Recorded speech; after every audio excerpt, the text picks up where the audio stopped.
Hello, everyone. This is Frank with Teaching University, and thank you for visiting my channel.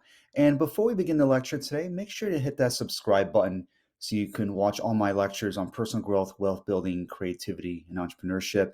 And you can also I'll add the links to the video page here below where you can check out my books, Tweak, The Art of Optimal Experience, and Facing No, A Guide to Overcoming Rejection. These are two wonderful books that really cover much of the content in my lectures on Teaching University. So I hope you check those out as well. So in this lecture today, we're going to be diving once again into Napoleon Hill's Think and Grow Rich and really discussing the secret found in this book that can lead to riches beyond our wildest dreams and improve our financial circumstances. And when it comes to the topic of money, money is an emotional topic for many of us, and I've said this before, because we would like to earn more of it or keep the money that we do have, but out of fear that perhaps we may lose the money that we have, or we're just unsure of how it is that we can improve our financial circumstances. And clearly, in our current environment today, economic environment, where we see economic volatility, inflation, etc., this is an important topic to discuss because all of us would like to improve our financial circumstances one way or the other. And I think the first thing to understand here when it comes to diving into Think and Grow Rich is actually referring to Wallace D. Wattles' book, The Science of Getting Rich, where he says in the book that the rich and the wealthy think and act a certain way. Now I'm paraphrasing here, but they think and act in a certain way. So if we are to overcome our financial circumstances and acquire wealth and financial independence, we can't do it by thinking and acting in the same ways that have produced our current undesirable financial circumstances. It requires that we think and act differently and make new choices and decisions that can help us move in the direction towards abundance and financial independence. But it's important that we acknowledge that, as Napoleon Hill says here from Think and Grow Rich, that you are the master of your destiny. You can influence, direct, and control your own environment. You can make your life what you want it to be. So this also reminds me of Earl Nightingale, where he said that in his work, The Strangest Secret, that if you don't like your current circumstances, make more desirable ones. And I'm paraphrasing again here from The Strangest Secret. But if you don't like your current financial circumstances, you have the power and ability to make them to your liking. You have that power within yourself. You hold the key to riches beyond your wildest dreams. And by understanding this power within you, being aware of it, again, the importance of self awareness, you can then make new choices and decisions that can lead you to great wealth. So Hill says something and Grow Rich. An educated man is not necessarily one who has an abundance of general or specialized knowledge. An educated man is one who has so developed the faculties of his mind that he may acquire anything he wants, or its equivalent, without violating the rights of others. Hill also says from Think and Grow Rich that if you think acquiring wealth requires working hard, perish the thought. So what Hill is saying then, and what he's referencing here from this quote that I just read to you, is that it's not so much knowledge per se or specialized knowledge, but rather it is using your mind or thinking in a certain way that can get you what you want. And we have the power to think the way we want to think. And the necessary thinking required to achieve great wealth means being very deliberate and intentional with the affirmations and words and really visuals and images, but also the way we communicate with ourselves. And more often than not, we embrace and indulge in negative language and negative communication, meaning that when we talk to ourselves, usually it's from a very negative way where we tell ourselves that we're not good enough, we don't have the ability to acquire great wealth, we don't have the relationships, the resources, we put ourselves down all the time, we criticize ourselves, and of course we indulge in the distraction and the noise from the outside world, especially from social media, that has convinced us that we're not good enough. So then, in order to achieve financial independence and great wealth, we must monitor the thoughts that swirl around in our minds, or at the very least, not indulge in these negative self-talk.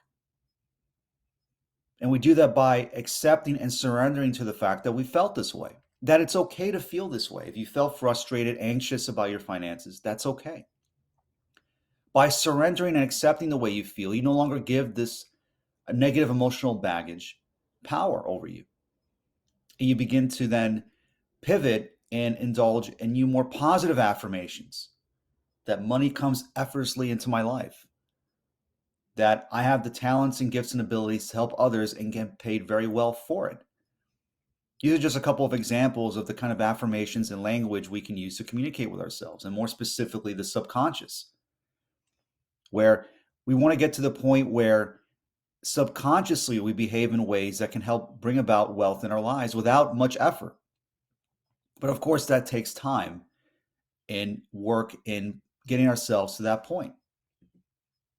So Hill says then that to win the big stakes in this changed world, you must catch the spirit of the great pioneers of the past, whose dreams have given to civilization all that it has of value. The spirit that serves as the lifeblood of our own country, your opportunity and mine, to develop and market our talents. So, what struck me, I think, from this excerpt from Napoleon Hill, Think and Grow Rich, is to win the big stakes in this changed world. And keep in mind, this book was written back in the early part of the 20th century. The world is always changing. But in order for us to adjust and adapt to this change, ironically enough, we must look at those who came before us, people that have already succeeded in whatever field or endeavor we're pursuing. So if you want to achieve great wealth, it only makes sense then that we want to listen to those who have achieved great wealth. Warren Buffett comes to mind, obviously. If you want to achieve great wealth, it makes sense that you want to understand how to invest and grow your money. Warren Buffett is just one of many examples. It makes sense then to listen to him. You can go on YouTube and watch his speeches, his lectures, or read books about his investment strategy and his philosophy, not just on money, but on life. That's just one example. And of course, you want to surround yourself with people who have succeeded in what it is that you're trying to do, which of course in this case is to achieve great wealth. You are the 5 people you surround yourself with. So if you surround yourself with people that perhaps always gossip, are very negative in nature, and have not succeeded in what it is that you're trying to do, it makes sense then that perhaps you want to reconsider associating yourself with these people on a consistent basis. I'm not saying you should banish them from your life, but of course it's your decision.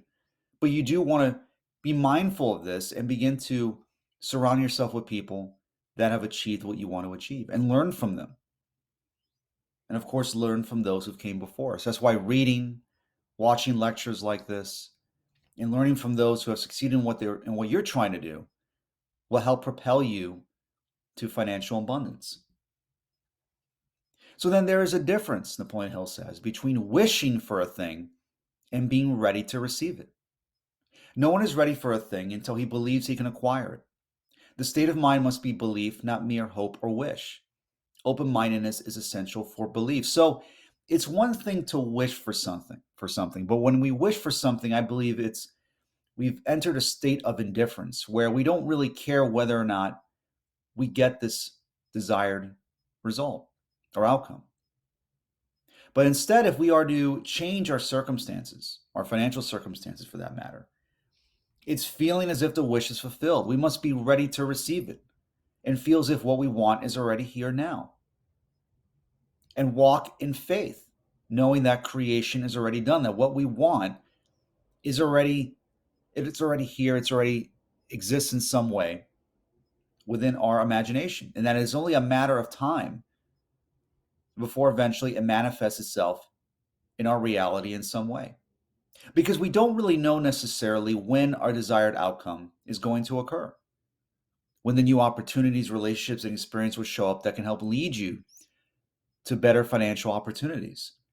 Life isn't as linear as we would like for it to be, but when we walk in faith, rather than waiting for something to happen, we become deliberate and create the reality that we want and behave and believe as if what we want is here, that our circumstances, our desired life is here now. And when we ever experience frustration, anxiety, fear, we shouldn't try to banish and force these emotional states out of our lives. Rather than we can just accept them for what they are. We are human beings after all, and all of us have experienced these undesirable emotional states. Rather than trying to fight them, accept them for what they are. And when you surrender, not just to these emotions, but to a greater mind, a greater intelligence that is loving and that wants to give you everything that you need, you begin to see that life is filled with new opportunities and experiences that you may not have recognized before. And that is the power of belief. When you are ready to receive, where you know that it's just a matter of time before what you want is here now in your current environment. And as I said, whenever you experience frustration, anxiety, or fear, use that as an opportunity to then recognize what it is that you truly want and use that as a platform or as the rocket fuel to launch you into a new state of mind, into a new reality. And you can do this instantly. Whenever you feel anxiety or fear, there's always a polar opposite reaction. What is the opposite of anxiety? Peace of mind. What is the opposite of fear? Courage. So on and so forth. And when we examine this, we realize when we examine the polar opposite of these negative emotions, we can move ourselves into more positive states of flow, where life is not as strenuous anymore. It becomes free flowing. And we're no longer trying to force outcomes because we already are in a state of bliss and joy and abundance, which is really all we really want. I mean, the reason why we want financial independence ultimately is to feel a certain way. It's to enter a mental state. So why wait for a desired outcome to occur when you can feel that way right now, when you can feel joyous and abundance at this very moment? So Napoleon Hill says that remember too, that all who succeed in life get off to a bad start and pass through many heartbreaking struggles before they arrive. The turning point in the lives of those who succeed usually comes at some moment of crisis through which they are introduced to their other selves. All of us have experienced points of struggle, heartbreak, challenges, frustrations, and fears, etc., as I said before. And unfortunately, for many of us, when we reach these moments, we decide to quit, where we feel that the journey that we're on, the pursuit of a particular goal, is no longer worth it. But this is a mistake because we quit right before a breakthrough occurs, right before the manifestation of what we desire comes forth in our lives. So it's when we experience moments of heartbreak and struggle that we use these opportunities to recognize that this is part of the process, that it is these moments of struggle that we realize and recognize what we truly want. And that actually can help us move us faster to more desirable financial circumstances. And when you look at the most successful people in any field, whether in business and sports, in the sciences and politics, and entrepreneurship and business, the most successful have struggled the most. They have gone through countless failures and disappointments and setbacks. And the difference between these folks is and us, for the most part, is that they are able to manage frustration, where they are able to experience frustration, accept it, and let it go and move on and continue moving forward. And it is these individuals, as I said with Wallace D. Wattles in his book, The Science of Getting Rich, that they think and act a certain way. And if you listen to wealthy individuals, they don't consider themselves to be victims of circumstance. Rather than they create the circumstances they desire. And that's through the power of mental thought in controlling your emotions and recognizing what you want and pushing through the negative states you may encounter through this journey of financial independence. So the quote Napoleon Hill from his book, Outwitting the Devil: remember that your dominating thoughts attract through a definite law of nature by the shortest and most convenient route, the physical counterpart. Be careful what your thoughts dwell upon. So this caught my attention, especially the excerpt of the quote where he says that through a definite law of nature by the shortest and most convenient route. Oftentimes when we enter a negative emotional state, it can happen fairly quickly. Maybe we get a text or a phone call from a business partner or someone who gives us bad news when it comes to a particular event that occurred in your business.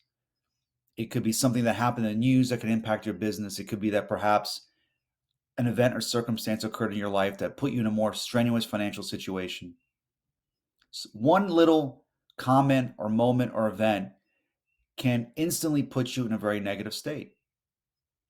But the polar opposite can occur, that one positive thought, one positive affirmation, one positive action can instantly put us in a more empowering state. We can do this very quickly. And again, this is through the power of self awareness, where through self awareness and intention, that even though we may experience frustration and fear, we acknowledge it, accept it, and immediately pivot to a more desirable mindset. That mindset being state of flow and bliss, where we're in the present moment. There is no tomorrow, there is no yesterday, there is only right now. And when we live in the present moment, we are totally immersed in whatever activity that we're doing. And this happens often in my work, where whether I'm writing or whether I'm working on a project or a speech, I'm in a state of flow. Just creating this lecture now, for example, I feel like I'm in this state of flow where I'm totally immersed in what it is that I'm doing, and I'm thoroughly enjoying it. And these are the kind of states we want to put ourselves in, especially in the work that we put towards achieving financial independence in whatever field that we're in. We want to be in these states of flow more often. We're enjoying the process rather than trying to force an outcome. And that's where I think really the magic happens, when we enter these states of flow, when we're in the present moment. So making flow a priority is essential in not only improving our mindset and our mental environment, but also improving our financial circumstances as well. So Hill then says the majority of people are ready to throw their aims and purposes overboard and give up at the first sign of opposition or misfortune. A few carry on despite all opposition until they attain their goal. These few are the Fords, Carnegies, Rockefellers, and Edisons. There may be no heroic connotation to the word persistence, but the quality is to the character of man what carbon is to steel. And as I said before, that many of us quit right before a breakthrough occurs. We experience frustration, challenge, struggle. And in that moment of opposition, that moment of challenge, we throw our arms up in the air and just decide to give up. But the most successful carry on despite opposition, despite all the challenges. And when you recognize this as part of the process, your challenges begin to fade away. No longer do they become challenges anymore because you've outgrown them. You are no longer trying to solve a problem within the problem itself. Rather than you become the solution. And when you do so, your problems begin to fade away. They're no longer relevant. And I think this is very empowering, because we begin to see then that our problems aren't really problems, but really a matter, it is a fault in our perception of reality and not seeing reality for what it really is. And this is very empowering, that our challenges seem to fade away because we recognize the power within us to overcome any challenge we may be experiencing, and that it is all mental. To change the outside, it requires changing the inside. The outside is a mirror of what is occurring within our mental studio, within our own minds. So then finally here, to quote Think and Grow Rich, and this is probably the most important slide in this lecture: fix in your mind the exact amount of money you desire. It is not sufficient merely to say, I want plenty of money. Be definite as to the amount. There is a psychological reason for definiteness, which will be described in the subsequent chapter. Determine exactly what you intend to give in return for the money you desire. There is no such reality as something for nothing. Establish a definite date when you intend to possess the money you desire. Create a definite plan for carrying out your desire and begin at once, whether you are ready or not to put this plan to action. Write out a clear, concise statement of the amount of money you intend to acquire. Name the time limit for its acquisition. State what you intend to give in return for the money, and describe early the plan through which you intend to accumulate it. Read your written statement aloud twice daily, once just before retiring at night and after rising in the morning. As you read, see and feel and believe yourself already in the possession of the money. This is extremely important. So there's a lot to unpack here. So when it comes to achieving financial independence, we must know the specific amount of money that we want to achieve. Whether it's the total amount of money you want, net worth, for example, how much money you want to make a month, or how much you would like to earn at the end of 1 year, whatever that may be, we want to have a specific amount of money that we would like to have. And this is important because if we're very indifferent or broad with our financial goals, it becomes very difficult to achieve them. Be specific and be clear, and don't worry about the how. If you want to make $1 million at the end of 1 year, don't worry about how you're going to do it. Just write it down, make it a goal. Do not concern yourself whether this goal is realistic or not. Only you can determine that. The sky is the limit. Play around with this. This is a fun exercise. So think about a specific amount of money you would like to achieve or earn, and be definite and specific about it. And then the second part then is, what do you do? What are you going to do to earn this money? As Napoleon Hill says, there's no such reality as something for nothing. You are paid for the services you provide that can help others. And again, this could be a fun exercise. What is it that you can do? What are your gifts and talents that you could use that can help others? And where people will pay you handsomely for your services. And this could be anything. We live in a world today, in an economy where you can start a business with your laptop and a cell phone. You can work from anywhere.